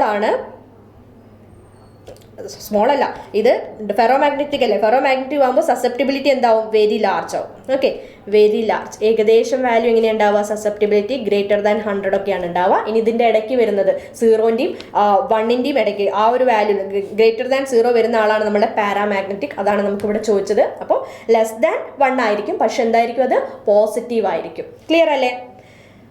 പിന്നെന്താണ്? The self-inductance of coil A is LA and that of coil B is LB. By keeping mutual inductance between the coils same, if the self-inductance of coil B is increased 4 times, what will be the change in coefficient of coupling? Simple ആയിട്ടുള്ള question. ആ equation അറിയാമെങ്കിൽ നമുക്ക് എഴുതാം. എന്താണ് നമ്മൾ coefficient of കപ്ലിങ്ങും mutual inductance ഒക്കെ വരുന്ന ആ ഒരു ഇക്വേഷൻ എന്തായിരുന്നു? മ്യൂച്വൽ ഇൻഡക്ടൻസിന്റെ ഇക്വേഷൻ എല്ലാവർക്കും ഓർമ്മ ഉണ്ടോ? മ്യൂച്വൽ ഇൻഡക്ടൻസ് M = എന്തായിരുന്നു? K × √L1 L2 ആണ്. അതിൽ കോഎഫിഷ്യന്റ് ഓഫ് കപ്ലിംഗ് ചോദിച്ചു. അപ്പോൾ നമുക്ക് എന്ത് എഴുതാം? K = M/√L1 L2 എന്ന് എഴുതാം. ഇവിടെ എന്താ പറഞ്ഞത്? കോയിൽ എയും ബിയും. അപ്പോൾ LA LB എന്നാക്കി. ഓക്കെ, സെൽഫ് ഇൻഡക്ടൻസ് LAയും LB ആണ്. മ്യൂച്വൽ ഇൻഡക്ടൻസ് നമ്മൾ സെയിം ആക്കി വെച്ചു. എന്നിട്ട് self inductance of coil B നമ്മൾ എന്ത് ചെയ്തു? 4 ടൈംസ് ആയിട്ട് ഇൻക്രീസ് ചെയ്തു. അപ്പോൾ നമ്മുടെ K ഡാഷ് എന്ന് പറയുന്ന വാല്യൂ എന്താ ഉണ്ടാവുക? M/LA നമ്മൾ ഒരു മാറ്റം വരുത്തിയിട്ടില്ല കേട്ടോ. അപ്പോൾ LA × LB എന്തായി? 4LB ആയി. ഓക്കെ, അപ്പോൾ റൂട്ടിൻ്റെ ഉള്ളിൽ 4 വന്നാൽ നമുക്ക് എന്ത് എഴുതാം? M/, റൂട്ടിൻ്റെ ഉള്ളിൽ 4 വന്നാൽ പുറത്തെടുക്കുമ്പോൾ 2LA LB എന്ന് വരും അല്ലേ? ഇനി നിങ്ങൾ എന്ത് ചെയ്യാണ്? K' / K ചെയ്യാണ്. നമുക്ക് K' എന്താണെന്നാണ് കണ്ടുപിടിക്കേണ്ടത്? Kയുടെ ടേമിൽ. അപ്പോൾ K' / K ചെയ്യുകയാണെങ്കിൽ നിങ്ങൾക്ക് എന്ത് കിട്ടും? K' / K ചെയ്താൽ നിങ്ങൾക്ക് എന്ത് വരും? 1/ ഇത് കട്ട് ചെയ്തിട്ട് 1/2 എന്ന് വരും. അപ്പോൾ സിമ്പിളായിട്ട് കിട്ടി. K' = എന്താണ്? K / 2. അപ്പോൾ നമുക്ക് എന്ത് പറയാം? റെഡ്യൂസ്ഡ് ബൈ ഹാഫ് എന്ന് പറഞ്ഞൂടെ? അപ്പോൾ പുതിയ കോഎഫിഷ്യന്റ് ഓഫ് കപ്ലിംഗ് എന്ത് ചെയ്യും? Reduced by half. ക്ലിയർ? അടുത്ത ക്വസ്റ്റ്യൻ എന്താണ്? The two inductance coils A and B in series with the axis of one coil perpendicular to the axis of the other. Then the mutual inductance is. നമ്മൾ mutual inductance പഠിക്കുന്ന സമയത്ത് തന്നെ പഠിക്കുന്നതാണ്. അതായത് രണ്ട് coils നമ്മൾ series ആയിട്ടാണ് connect ചെയ്തത്. പക്ഷെ മറ്റേത് എന്താണ്? ഒന്നിന് പെർപെൻഡിക്കുലർ ആയിട്ടാണ് വരുന്നത്. മ്യൂച്വൽ ഇൻഡക്ടൻസ് ഉണ്ടാവണമെങ്കിൽ എന്താണ്, ഒരാളുടെ ഫ്ലെക്സ് മറ്റേ ഒരു കോയിലൂടെ കറണ്ട് പാസ് ചെയ്യുന്നത് കാരണമുള്ള ഫ്ലെക്സ് മറ്റേ കോയിലുമായിട്ട് ലിങ്ക് ആകുമ്പോഴാണ് നമുക്ക് അവിടെ എന്ത് വരുന്നത്, മ്യൂച്വൽ ഇൻഡക്ടൻസ് ഉണ്ടെന്ന് പറയുന്നത് അല്ലേ. പക്ഷെ ഇങ്ങനെ പെർപെൻഡിക്കുലർ ആയി വെക്കുന്ന സമയത്ത് ഇവരെ സീരീസ് ആയിട്ട് നമ്മൾ കണക്ട് ചെയ്യാവുന്ന സാധാരണ ഇങ്ങനെയൊക്കെ വെക്കുകയാണെങ്കിൽ നമുക്ക് എന്താ ഇവിടെയുള്ള ഫീൽഡ് ഇതിലൂടെയും കൂടി പോകും അല്ലേ. പക്ഷെ ഇവിടെ പെർപെൻഡിക്കുലർ ആയി വെക്കുന്ന സമയത്ത് ഇയാൾക്ക് ഇങ്ങനെയും ഇയാൾക്ക് ഇങ്ങനെയും ഉണ്ടാവുക. അപ്പോൾ ഇവർ തമ്മിലുള്ള മ്യൂച്വൽ ഇൻഡക്ടൻസ് എന്തായാലും ഏറ്റവും കുറവുള്ള സമയം എന്ന് പറഞ്ഞാൽ ഏകദേശം പെർപെൻഡിക്കുലർ ആയി വെക്കുന്ന സമയത്ത് നമ്മൾ എന്തായിട്ടാണ് എടുക്കുന്നത്, മ്യൂച്വൽ ഇൻഡക്ടൻസ് 0 ആയിട്ടാണ് നമ്മൾ എന്ത് ചെയ്യാറുള്ളത്, കൺസിഡർ ചെയ്യാറുള്ളത്. അപ്പോൾ ഈ ഒരു ക്വസ്റ്റിൻ്റെ ആൻസർ നമുക്ക് എന്ത് വന്നു, ഓപ്ഷൻ സി 0 എന്ന് വന്നു. ക്ലിയർ അല്ലേ. അടുത്ത ക്വസ്റ്റ്യൻ എന്താണ്, energy stored in inductive coil is dash to square of current. Simple ആയിട്ടുള്ള ക്വസ്റ്റ്യൻ അല്ലേ. Energy stored in inductive coil എന്തായിരുന്നു, ½ × Li² അല്ലേ. അപ്പോൾ നമുക്ക് എന്ത് പറയാം, directly proportional to square of current എന്ന് പറഞ്ഞൂടെ. അപ്പോൾ നമുക്ക് നേരിട്ട് തന്നെ എന്ത് എഴുതാം, 14th ക്വസ്റ്റിൻ്റെ ആൻസർ ഓപ്ഷൻ സി ആണെന്ന് എഴുതാം. ക്ലിയർ. അടുത്ത ക്വസ്റ്റ്യൻ എന്താണ്, A coil has A time constant of 2 seconds and the inductance of 4 Henry. If the coil is connected to 40-volt source, what will be the rate of rise of current in ampere per second at the instant of switching? അങ്ങനെയല്ലേ ചോദിച്ചത്. അത് കുറച്ചൊന്ന് ആ ഒരു equation അറിയണം നമ്മൾ ആ ഒരു ക്വസ്റ്റ്യൻ ചെയ്യണമെങ്കിൽ. എന്തായിരുന്നു ടൈം കോൺസ്റ്റന്റ് ആണ് നമുക്ക് 2 എന്ന് തന്നിട്ടുള്ളത് അല്ലേ. Time constant tau equal to ഒരു RL സർക്യൂട്ടിന്റെ time constant tau equal to എന്തെന്ന് പറയാം, നമുക്ക് L/R ആയിരിക്കും അല്ലേ. അപ്പോൾ അതിൽ നിന്ന് എല്ലും ടോയും നമുക്ക് തന്നിട്ടുണ്ട്. അപ്പോൾ നമുക്ക് ആരെ കണ്ടുപിടിക്കാം, R കണ്ടുപിടിക്കാം. R ഈക്വൽ ടു എന്ത് വരും, L/τ എന്ന് വരും. അതായത് 4/2 ഈക്വൽ ടു 2 ohm എന്ന് വന്നു. ക്ലിയർ. ഇനി നമുക്ക് വരുന്നത് അടുത്ത എന്താണ്, കറണ്ട് ആണ് നമുക്ക് കണ്ടുപിടിക്കുന്നത്, rate of rise of current. അപ്പോൾ I(t)യുടെ ഇക്വേഷൻ എന്താണ്, I(t)യുടെ ഇക്വേഷൻ എന്ന് പറഞ്ഞാൽ V/R × 1 -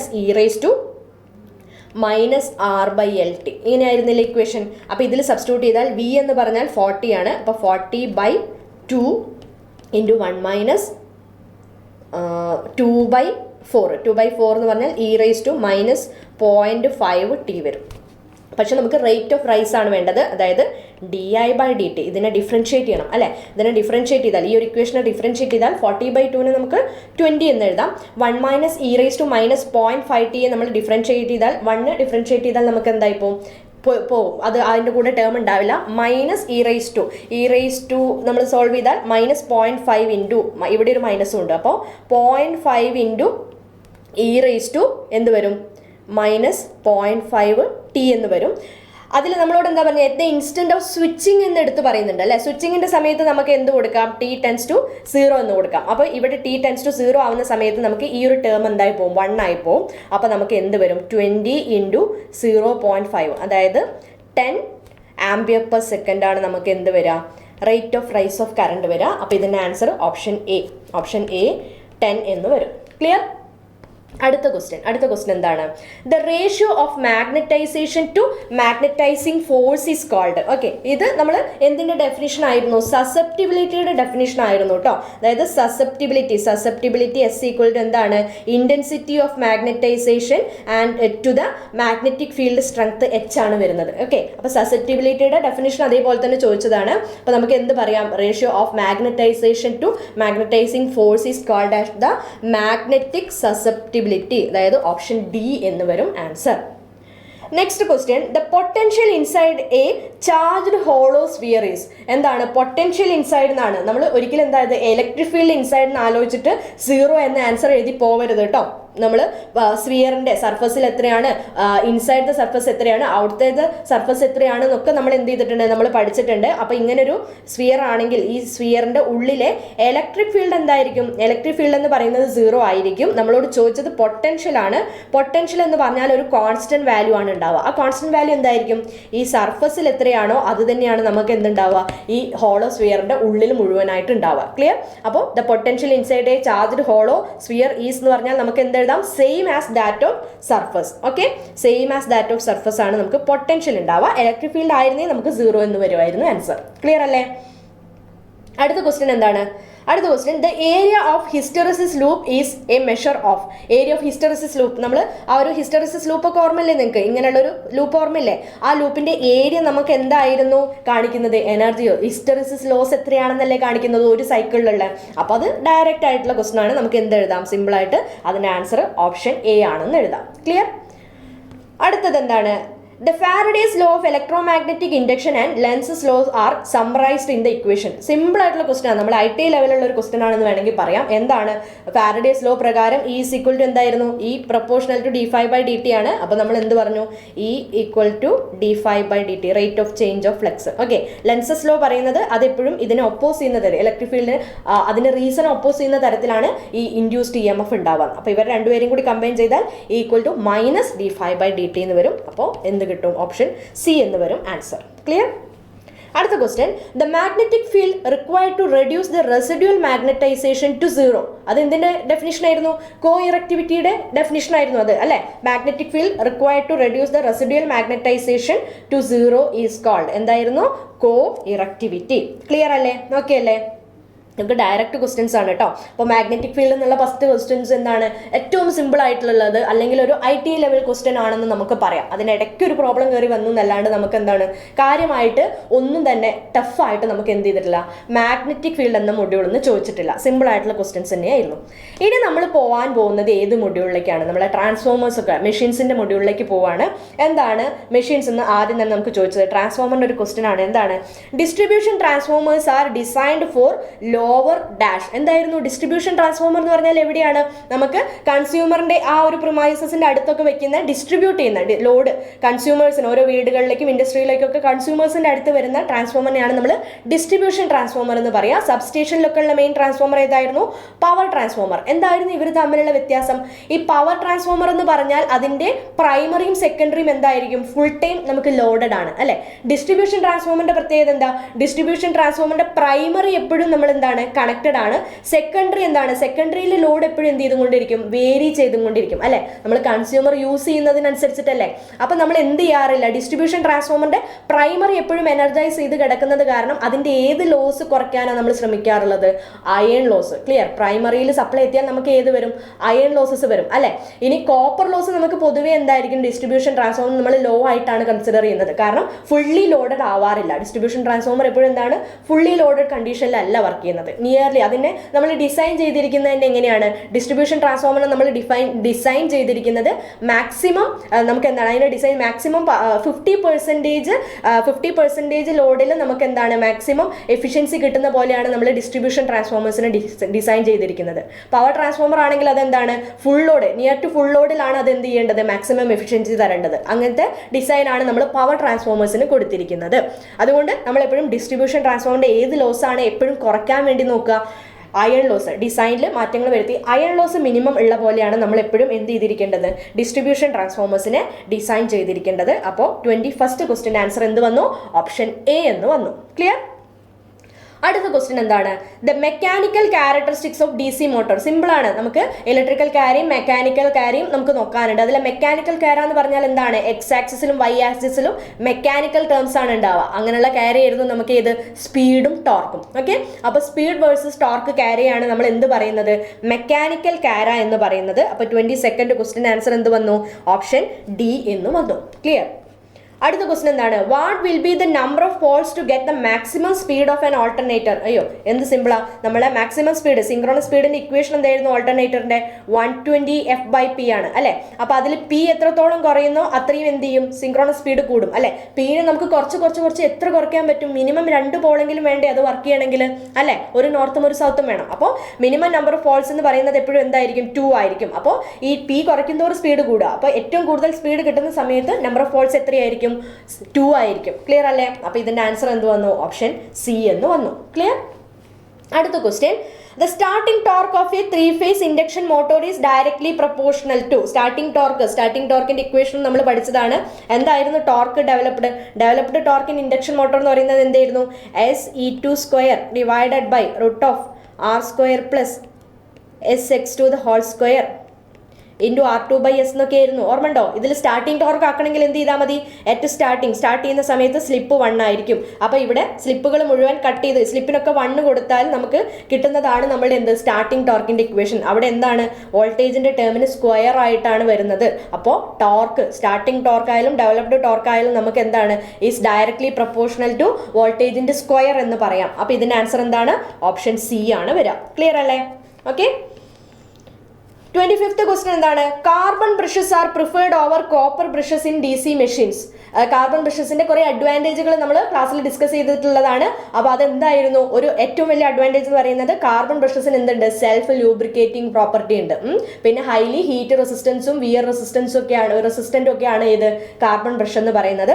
അപ്പോൾ ആ കൂട്ടത്തിൽ ഏറ്റവും തന്നിട്ടുള്ളതിൽ നമുക്ക് ആപ്റ്റ് ആയിട്ടുള്ള ആൻസർ എന്ന് പറഞ്ഞാൽ due to self lubricating property കൊണ്ടാണ് നമ്മൾ കാർബൺ ബ്രഷസിനെ കോപ്പർ ബ്രഷസിനേക്കാളും കൂടുതലായിട്ട് യൂസ് ചെയ്യുന്നത്. ഓക്കെ അല്ലേ? അടുത്ത ക്വസ്റ്റ്യൻ എന്താണ്? What will be the change in EMF induced in a DC generator if field flux is reduced by 20% and speed is increased by 20%? അതെന്തായിരുന്നു? നമുക്കറിയാം generated EMF EG is directly proportional to flux and speed എന്ന് അറിയാലോ അല്ലേ? അപ്പോൾ EG dash നമുക്ക് പുതിയ EG dash എന്താണെന്നാണ് ചോദിച്ചത്. ഫ്ലെക്സിന് നമ്മൾ 20% കുറച്ചു. അപ്പോൾ ഇനീഷ്യലി 100% ആയിരുന്നെങ്കിൽ നമ്മൾ 80% ആക്കി. അപ്പോൾ 0.8 ആയി ഫ്ലെക്സ്. ഓക്കെ, സ്പീഡിനെ 20% ഇൻക്രീസ് ചെയ്യാന്ന് പറഞ്ഞാൽ സ്പീഡ് എന്തായി? 1.2 N ആയി. അപ്പോൾ 0.8 ഇൻറ്റു 1.2 സോൾവ് ചെയ്താൽ നിങ്ങൾക്ക് എത്ര കിട്ടും? 0.96 എന്ന് കിട്ടും. ക്ലിയർ? 0.965 N. ഇതാണ് നമ്മളുടെ EG. ഓക്കെ, അപ്പോൾ EGയുടെ 0.96% നമുക്ക് ഏതിനുണ്ടാവുള്ളൂ? EG dash ആയിട്ടുണ്ടാവുള്ളൂ. അതായത് 4% അവിടെ കുറഞ്ഞു. അപ്പോൾ അവിടെ വന്ന് ഡിക്രീസ് റെഡ്യൂസ്ഡ് ബൈ 0.04 അല്ലെങ്കിൽ 4% റെഡ്യൂസ് ചെയ്യും പുതിയ ഇൻഡ്യൂസ്ഡ് EMF. അപ്പോൾ ആൻസർ ഓപ്ഷൻ D എന്ന് വരും. ക്ലിയർ? അടുത്ത ക്വസ്റ്റ്യൻ എന്താണ്? A DC motor connected to 220 volt supply takes 60 amps. The power developed in armature is maximum when the back EMF is. Direct ആയിട്ടുള്ള question ആണ്. അതായത് ബാക്ക് EMF എത്ര ഉള്ള സമയത്താണ് നമുക്ക് മാക്സിമം പവർ ഡെവലപ്മെന്റ് ഉണ്ടാവുക? നമ്മൾ പഠിച്ചിട്ടുള്ളതാണ് EB = ടെർമിനൽ വോൾട്ടേജ് ബൈ 2. അതായത് ടെർമിനൽ വോൾട്ടേജിന്റെ പകുതി ബാക്ക് EMF ഉണ്ടാവുന്ന സമയത്താണ് നമുക്ക് മാക്സിമം പവർ ഡെവലപ്മെന്റ് ഉണ്ടാവുക. അപ്പം നമുക്ക് EB എത്രയായിരിക്കും? 220 ഡിവൈഡഡ് ബൈ 2, 110 വോൾട്ട് ഉള്ള സമയത്താണ് നമുക്ക് മാക്സിമം പവർ ഡെവലപ്മെന്റ് ഉണ്ടാവുക. ഇതൊക്കെ എന്താ? ഡയറക്റ്റ് ക്വസ്റ്റ്യൻ അല്ലേ? ഒരുപാട് പ്രാവശ്യം റിപ്പീറ്റ് ചെയ്ത് വന്നിട്ടുള്ള ക്വസ്റ്റ്യൻസ് ആണ്. Next, if the primary current of transformer is twice the secondary current, then it is named as dash transformer. എന്താണ്? പ്രൈമറിയുടെ കറണ്ട് സെക്കൻഡറിയുടെ കറണ്ടിനേക്കാളും വലുതാണ്. പ്രൈമറിയുടെ കറണ്ട് സെക്കൻഡറിയുടെ കറണ്ടിനേക്കാളും വലുതെന്നാണ് പറഞ്ഞത്. അതായത് I1 എന്ന് പറയുന്നത് എന്താണ്? സെക്കൻഡറിയേക്കാളും വലുത് എന്ന് പറഞ്ഞില്ലേ? സെക്കൻഡറിയേക്കാളും വലുത്, കറണ്ട് വലുതാണ്. അപ്പോൾ വോൾട്ടേജ് എന്തായിരിക്കും? V1 will be less than V2 ആയിരിക്കും അല്ലേ? അപ്പോൾ സെക്കൻഡറി വോൾട്ടേജ് പ്രൈമറി വോൾട്ടേജിനേക്കാളും കൂടുതലുള്ള ടൈപ്പിന് നമ്മൾ എന്താ പറയുക? സ്റ്റെപ്പ് അപ്പ് ട്രാൻസ്ഫോമർ എന്നല്ലേ പറയാം. ഓക്കെ, അടുത്ത ക്വസ്റ്റ്യൻ എന്താണ്? The most economically used transformer connection is dash for small current and high voltage application. അത് നമ്മൾ സ്റ്റാർ കണക്ഷൻ്റെ അപ്ലിക്കേഷനിൽ നമ്മൾ പഠിച്ചിട്ടുള്ളതാണ്. സ്റ്റാർ കണക്ഷൻ നമ്മൾ എവിടെയാണ് യൂസ് ചെയ്യാറുള്ളത്?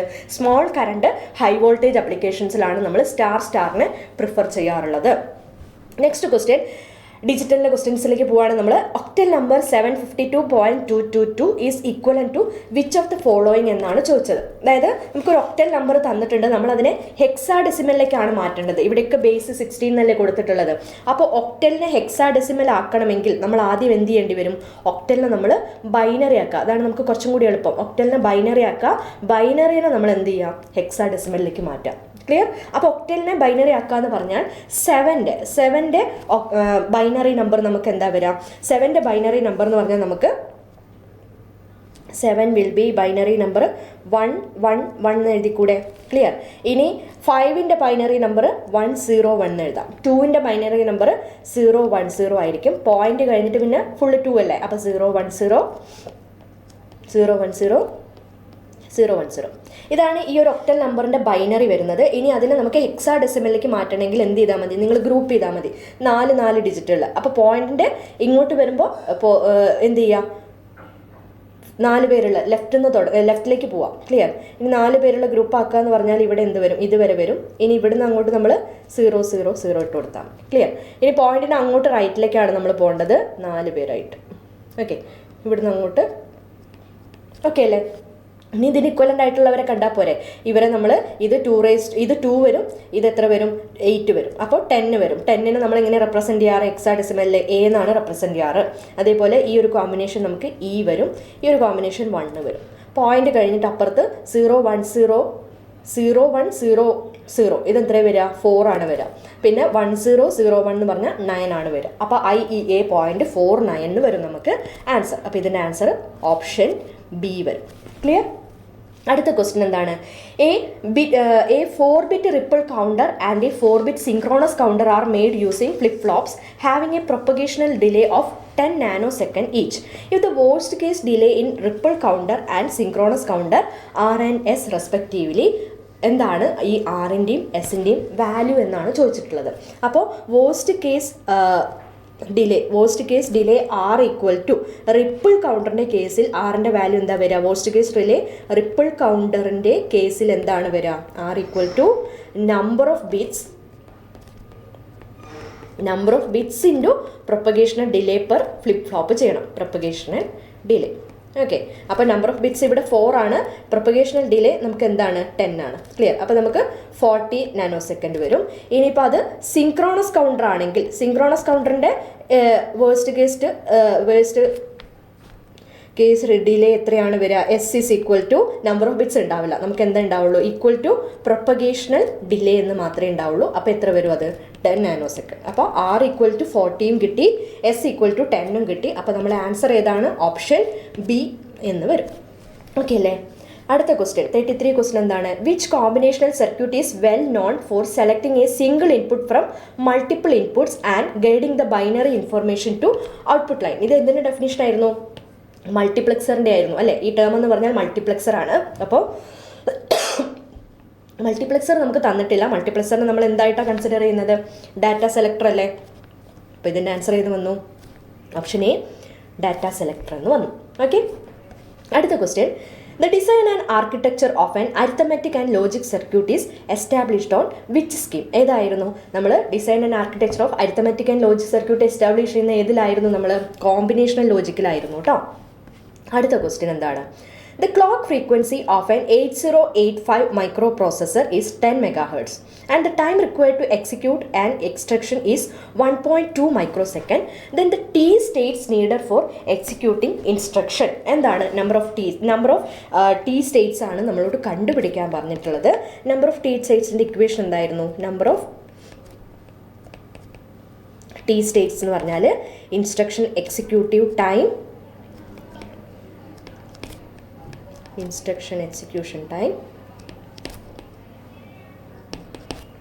ഡിവൈഡഡ് ബൈ ക്ലോക്ക് പീരീഡ് ചെയ്താൽ മതി. ഓക്കെ. ഇൻസ്ട്രക്ഷൻ എക്സിക്യൂഷൻ ടൈം നമുക്ക് എത്ര തന്നിട്ടുണ്ട്? 1.2 മൈക്രോസെക്കൻഡ് എന്ന് തന്നിട്ടുണ്ട്. പിന്നെ ക്ലോക്ക് പീരീഡാണ് നമുക്ക് വേണ്ടത്. ഇവിടെ തന്നിരിക്കുന്നത് 10 MHz ഫ്രീക്വൻസിയാണ് തന്നിട്ടുള്ളത്. അപ്പോൾ ക്ലോക്ക് പീരീഡ് കണ്ടുപിടിക്കണമെങ്കിൽ എന്ത് ചെയ്താൽ മതി? 1/T ആണ് എഫ് എന്ന് പറയുന്നത് അല്ലേ? അപ്പോൾ clock period equal to clock frequency ആയിരിക്കും. 1/ക്ലോക്ക് ഫ്രീക്വൻസി ആയിരിക്കും. അപ്പോൾ 1/10 MHz ആണ്. അപ്പോൾ 10 × 10⁻6 വരും. അത് 0.1 × 10⁻⁻6 വരും ക്ലോക്ക് പീരിയഡ്. അത് നമ്മളിവിടെ കൊടുത്താൽ ടി സ്റ്റേറ്റ്സിൻ്റെ നമ്പർ എന്ന് പറയുന്നത് എത്ര കിട്ടും? Instruction execution time 1.2 മൈക്രോസെക്കൻഡാണ്. അപ്പോൾ 10⁻⁻6 വരും. ഡിവൈഡഡ് ബൈ ഇവിടെ നമുക്ക് എന്ത് വന്നു? 0.1 × 10⁻⁻6. ഓക്കെ. 1.2 ഡിവൈഡഡ് ബൈ 0.1 ചെയ്താൽ നമുക്ക് 12 എന്ന് കിട്ടും കേട്ടോ. അപ്പോൾ ഇതിൻ്റെ ആൻസർ ഓപ്ഷൻ ഡി 12 എന്ന് വരും. ക്ലിയർ അല്ലേ? ഇനി next question, when 2 processors 1 and 2 executing the same instruction set and under identical condition, then the same input program running on second processor take 25% less time but incur 20% more clock cycle per instruction as compared to the program running on first processor. If the clock frequency of first processor is 1 GHz, then the frequency of second processor is എന്താണ് പറഞ്ഞത് നമ്മളോട്? 2 processors ഉണ്ട്, 1 and 2. Our same instruction ആണ് നമുക്ക് എന്ത് ചെയ്യുന്നത്? Execute ചെയ്യുന്നത് identical കണ്ടീഷനിൽ. ഓക്കെ. ഇനി സെക്കൻഡ് പ്രോസസ്സർ റൺ ചെയ്യുന്നതിൽ ഇൻപുട്ട് എന്താണ്? 25% ലെസ് ആണ് ഫസ്റ്റിനേക്കാളും എടുക്കുന്നത്. പിന്നെ ക്ലോക്ക് സൈക്കിൾ പെർ ഇൻസ്ട്രക്ഷൻ ആണെങ്കിൽ 20% മോറും എടുക്കുന്നുണ്ട്. Clear? Clock frequency of processor 1 GHz ആണെന്ന് തന്നിട്ടുണ്ട്. അങ്ങനെയാണെങ്കിൽ പ്രോസസ്സർ 2ൻ്റെ ക്ലോക്ക് ഫ്രീക്വൻസി എത്ര എന്നാണ് നമ്മളോട് ചോദിച്ചിട്ടുള്ളത്. അപ്പോൾ നമുക്ക് എന്താണ് ആ എക്സിക്യൂഷൻ ടൈമും നമ്പർ ഓഫ് ഇൻസ്ട്രക്ഷനും ക്ലോക്ക് ഫ്രീക്വൻസിയും ഒക്കെ കൂടി കണക്ട് ചെയ്യുന്ന ആ ഒരു ഇക്വേഷൻ ഓർമ്മ ഉണ്ടാവണം. എന്താണ് നമ്മളിപ്പോൾ പഠിച്ചിട്ടുണ്ട്? Execution time T is equal to എന്തായിരുന്നു? Number of instruction into clock cycle per instruction divided by clock frequency. ഇതാണ് നമ്മുടെ ഇക്വേഷൻ. ഇത് നമുക്ക് ഒന്ന് ചെറുതാക്കി എഴുതുകയാണെങ്കിൽ നമ്പർ ഓഫ് ഇൻസ്ട്രക്ഷൻ ഞാൻ ഐ എന്ന് പറയാൻ വിചാരിച്ചു. I into C P I 1 divided by frequency clock frequency 1. Okay, ഇനി ഇത് T1 എന്ന് കൊടുക്കാം. ഇനി സെക്കൻഡിൻ്റെ എന്ത് വരും? T2 equal to I into number of instruction same ആണ് രണ്ടിനും, അപ്പോൾ അതും ഐ തന്നെ വരും. മറ്റേ എന്ത് വരും? CPI2 ഡിവൈഡഡ് ബൈ F2 എന്ന് വരും. ഓക്കെ, അപ്പോൾ ഇത് നമ്മൾ സോൾവ് ചെയ്യുകയാണെങ്കിൽ നമുക്ക് എന്ത് തന്നിട്ടുണ്ട്? T1 എന്ന് പറയുന്നത് T2 എന്ന് പറയുന്നത് 25% ലെസ് ടൈമാണ് എടുക്കുന്നത്. അപ്പോൾ T2 ഈക്വൽ ടു 0.75 T1 എന്ന് കൊടുത്തൂടെ അല്ലേ? അപ്പോൾ ഇതിലൊരു സ്ലൈഡ് ആഡ് ചെയ്യേണ്ടി വരും പ്രോബ്ലം ചെയ്യാൻ വേണ്ടിയിട്ട്. ഒരു മിനിറ്റ്.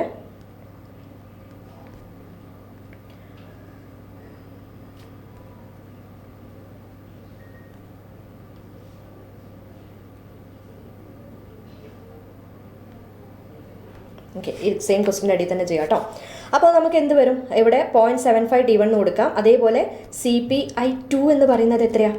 1.2 into CPI1. ഇത് കുറച്ച് ചെയ്ത് നോക്കാനുള്ള പ്രോബ്ലം ആണ് കേട്ടോ. അപ്പോൾ 0.75 T1 എന്ന് പറയുന്നത് നമുക്ക് എത്രയാണെന്ന് പറയാം? I into 1.2 CP. ഇതിൻ്റെ ടേമിൽ CPI2ൻ്റെ ടേമിൽ നമ്മൾ 1.2 CPI1 സബ്സ്റ്റിറ്റ്യൂട്ട് ചെയ്യുകയാണെങ്കിൽ നമുക്കിവിടെ എന്ത് വരും? ഡിവൈഡ് ബൈ F2 എന്ന് വരും. അപ്പോൾ നമ്മളിത് ഇക്വേഷൻ സോൾവ് ചെയ്യുകയാണെങ്കിൽ നിങ്ങൾ ഇതിനെ തിരിച്ചു മറിച്ച് ഇവരെ ഇക്വേറ്റ് ചെയ്ത് നോക്കുകയാണെങ്കിൽ നമുക്ക് F2 ഈക്വൽ ടു എന്ത് വരും? F2 equal to 1.2 F1 divided by 0.75 എന്നാണ് വരിക, ഈക്വൽ ടു 1.6 GHz എന്ന് വരും കേട്ടോ. ഇതൊന്ന് സോൾവ് ചെയ്ത് നോക്കുക. ഇത് ഫുള്ളായിട്ട് സോൾവ് ചെയ്യാൻ നിന്നാൽ കുറേ സമയമാവില്ല. അതുകൊണ്ടാണ് ഞാൻ ഇക്വേഷൻസ് വരെ സബ്സ്റ്റിറ്റ്യൂട്ട് ചെയ്തത്.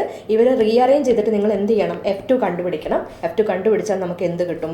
1.6 GHz എന്ന് കിട്ടും. അപ്പോൾ ഇതിൻ്റെ ആൻസർ എന്ത് വന്നു? ഇതിൻ്റെ ആൻസർ നമുക്ക് ഓപ്ഷൻ ഡി എന്ന് വരും. Clear? Next question, in 8085 assembly language, a sequence of 2 registers that multiplies the counter the register pair by 2 and stores the result in HL register pair is. എന്തായിരുന്നു അത്? എക്സ്ചേഞ്ചും DAD HLും ആണ് നമ്മൾ എന്ത് ചെയ്യുന്നത്? ഇവരുടെ ഡാറ്റാസ് വരുന്നത് കേട്ടോ. അപ്പോൾ ഇതിൻ്റെ ആൻസർ ഓപ്ഷൻ ഡി എന്ന് വരും. അടുത്തത്, find the resolution of 10-bit analogue to digital converter for an input range of 10 volt. അപ്പോൾ അടുത്തൊരു ന്യൂമറിക്കൽ ക്വസ്റ്റ്യൻ ചോദിച്ചതാണ്. എന്താണ് പറഞ്ഞത്? റെസൊല്യൂഷൻ കണ്ടുപിടിക്കാനാണ് ചോദിച്ചിട്ടുള്ളത്. അപ്പോൾ എന്താണ് റെസൊല്യൂഷൻ? റെസൊല്യൂഷൻ്റെ ഇക്വേഷൻ എന്തായിരുന്നു? റെസൊല്യൂഷൻ ഈക്വൽ ടു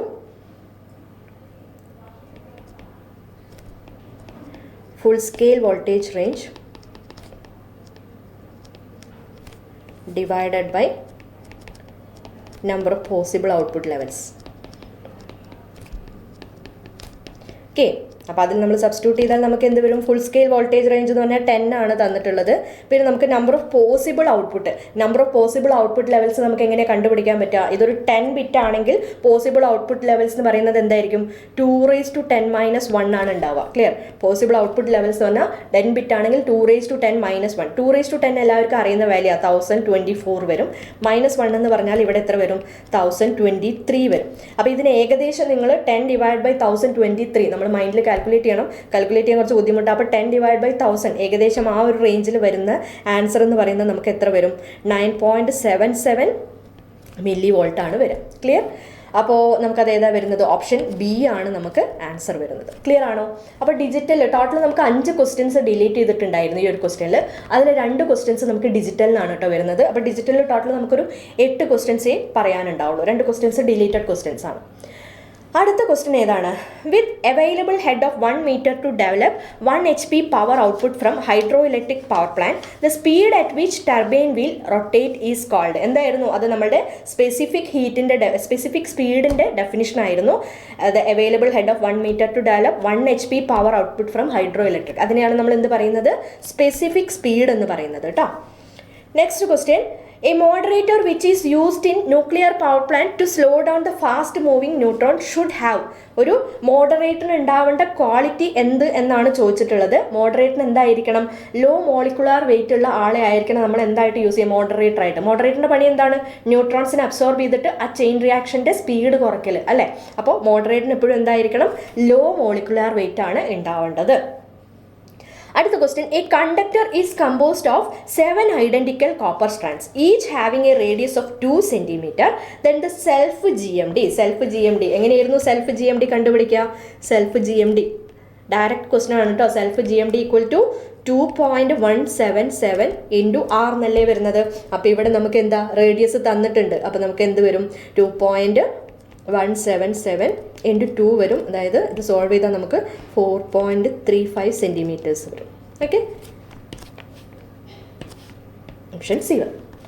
അടുത്ത question, a circuit breaker has interrupted the current at the instant when its value is 5 kilo amps with inductance of 10 millihenry and capacitance 1 microfarad. What will be resistance value required for resistance switching process? Resistance switching പ്രോസസ്സിൽ നമുക്ക് റെസിസ്റ്റൻസിൻ്റെ value എത്രയാണ് വേണ്ടതെന്നല്ലേ? ഇതും നമുക്ക് ആ equation അറിയാമെങ്കിൽ direct ചെയ്യാൻ പറ്റുന്നതാണ്. Resistance സ്വിച്ചിങ്ങിൽ റെസിസ്റ്റൻസിൻ്റെ value R is equal to എന്താണ് ഇക്വേഷൻ? 1/2 ഇൻറ്റു √L/C എന്നാണ് വരിക. അപ്പോൾ 1/2 ഇൻറ്റു ഇൻഡക്റ്റൻസിൻ്റെ വാല്യൂ എത്രയാണെന്ന് തന്നിട്ടുണ്ട്?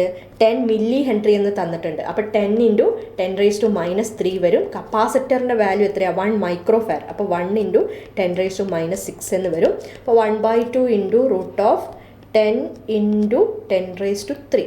ഓക്കെ, അപ്പോൾ അത് എത്ര വന്നു? 1/2 ഇൻറ്റു 100 വരും. ഓക്കെ, അതായത് 50 ഓം എന്ന് വന്നു. Answer option D 50 ohm. Okay, അടുത്ത question, an over current relay of current rating 5 amps and setting 150% is connected to a 200 bar 5 amps CT. Then the line current required to pick up the relay is CTയുടെ pickup കറണ്ടിൻ്റെ equation എന്തായിരുന്നു? Pickup current of CT, pickup current of relay is equal to rated current into സിറ്റിയുടെ ratio setting ചെയ്താൽ മതി. ഓക്കെ, അപ്പോൾ നമുക്ക് എന്ത് വന്നു? Setting 5 into 1.5 okay equal to എത്ര വന്നു? 7.5 എന്ന് വന്നു. ഇനിയിപ്പോൾ ലൈൻ കറണ്ട് ആണ് നമുക്ക് കണ്ടുപിടിക്കേണ്ടത്. Line current is equal to എന്താണ്? Pickup current into CT ratio. Okay, pickup current 7.5 ആണ്. സിറ്റിയുടെ റേഷ്യോ നമുക്ക് എങ്ങനെയാണ്? 200 bar 5 അല്ലേ? അപ്പോൾ 200/5. ഓക്കെ, സോൾവ് ചെയ്താൽ നമുക്ക് 300 amps എന്ന് കിട്ടും. ആൻസർ ഓപ്ഷൻ സി വരും. ക്ലിയർ?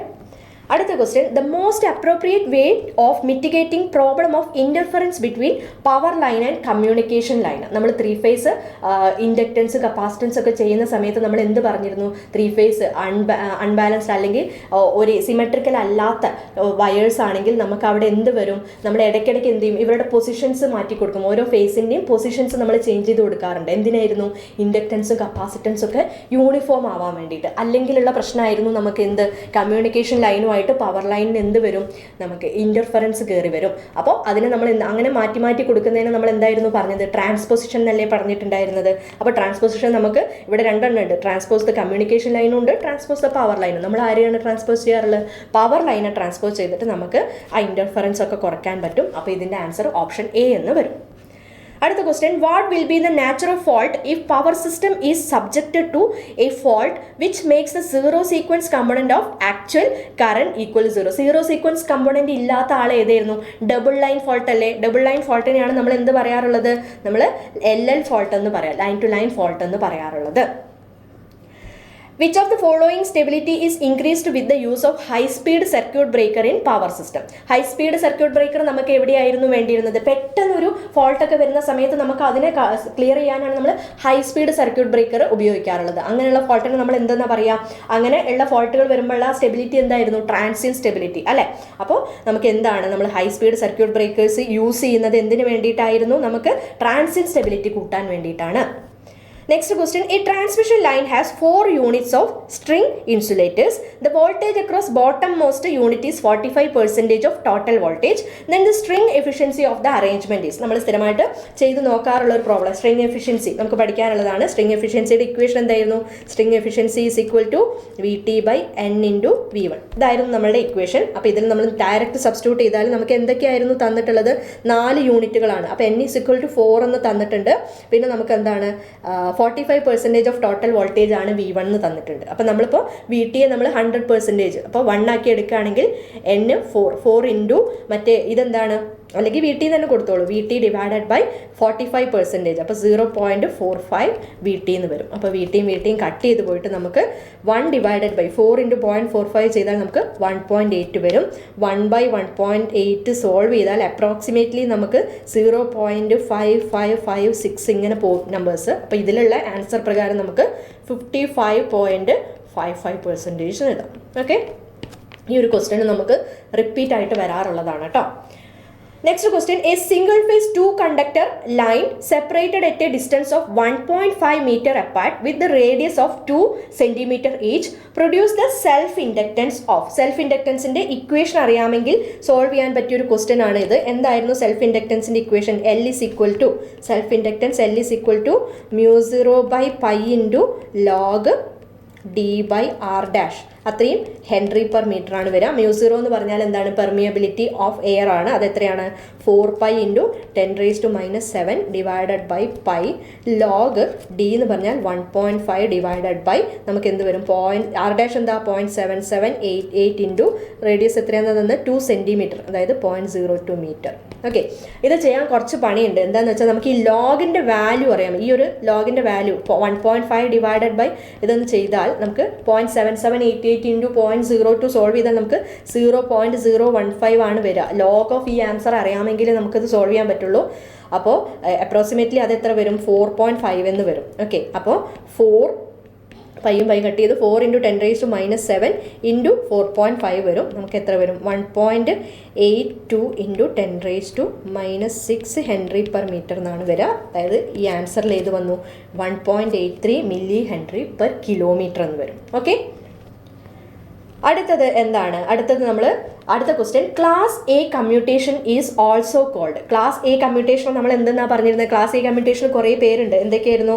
നമ്മൾ ഏതെല്ലാം പേരുകളാണ്? കുറേ പേരിൽ അറിയപ്പെടുന്ന ഒരാളാണ് ക്ലാസ് എ എന്ന് പറയുന്നത്. അത് ഏതൊക്കെ ആയിരുന്നു? ആ പേരുകളെല്ലാം ഒന്ന് പഠിച്ചിരുന്നു കേട്ടോ. സെൽഫ് കമ്മ്യൂട്ടേഷൻ ഓപ്ഷനിലുള്ള ഒരാളെ ഞാൻ പറഞ്ഞു, സെൽഫ് കമ്മ്യൂട്ടേഷൻ എന്ന് പറയും. ആ സെൽഫ് കമ്മ്യൂട്ടേഷനെ തന്നെയാണ് നമ്മൾ എന്ത് പറയാറ്? റെസൊണൻറ്റ് പൾസ് അല്ല കേട്ടോ, റെസൊണൻറ്റ് കമ്മ്യൂട്ടേഷൻ. ഇതിൽ ഏത് പേര് വേണമെങ്കിലും നമുക്ക് ഓപ്ഷനായിട്ട് തരാം. റെസൊണൻറ്റ് കമ്മ്യൂട്ടേഷൻ, അല്ലെങ്കിൽ അതിനെ തന്നെയാണ് നമ്മൾ എന്ത് പറയാറ്? ലോഡ് കമ്മ്യൂട്ടേഷൻ എന്നൊക്കെ പറയാറ്.